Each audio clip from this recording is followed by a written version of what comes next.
What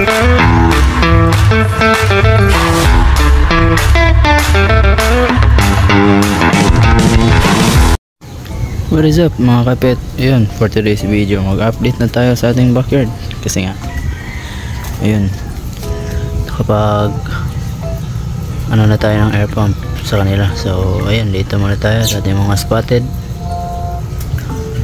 Ito yung mga sunkeys natin. So lahat ng mga breeders natin, mga fry is meron ng air pump yan lahat guys. Ayan, hanggang dito dito rin, tsaka dito yan. So ayan, ito rin mandar na rin yung ating water pump. Ayan guys, so yung mga monster fish natin nasa ilalim lang. And ayun, today din may papakita tayo, or may papakita ko sa inyo yung bagong isda ko. So actually meron ako nito pero maliit pa, nandito sa monster pan natin, which is yung Chana na Toman or Micropeltes. Dito guys, ito yung bago natin, isa itong 12-inch na Toman Chana. Yan, so medyo stress pa siya, kakarating lang kasi. Ayan siya guys, huwag muna natin bulabugin. Dito ko na siya nilagay kasi nga maliliit yung mga ano natin, Oscar tsaka RTC at isang Toma natin, no? Kaya di ko na sila pinagsama, baka kainin niya eh. So ayun, yung mga angelfish natin malalaki na rin, nandyan sa loob. Ayun yung black, hindi na masyadong makita. Ayun yung isa. So dito wala sa aquarium natin, dito na lang natin nilagay yung mga redhead natin at saka trico natin. Ito yung female na nag-drop nung nakarang linggo. Yun yung video guys.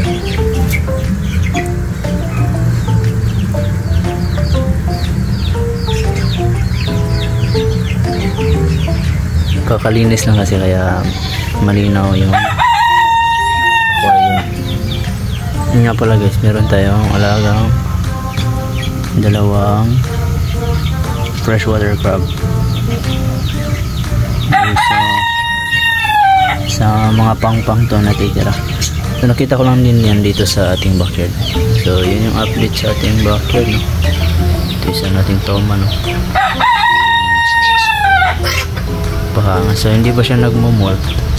Pag nag-molt yan magiging blue. So yung 12-inch water siya,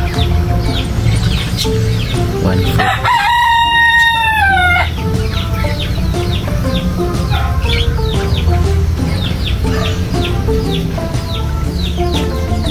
Dito naman sa mga fry, lalaki na to guys, may mga 1 month na rin dyan. Doon din sa mga pang out natin, malaki na rin to guys. Yan.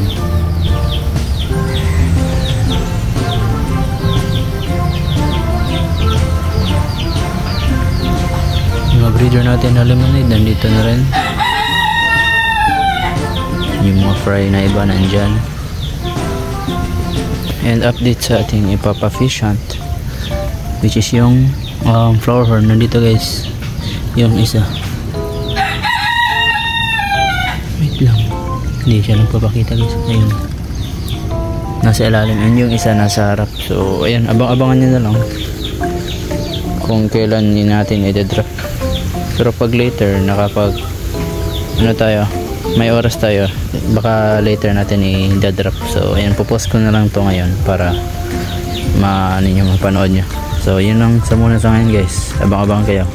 See you in my next video. Bye bye mga kapet.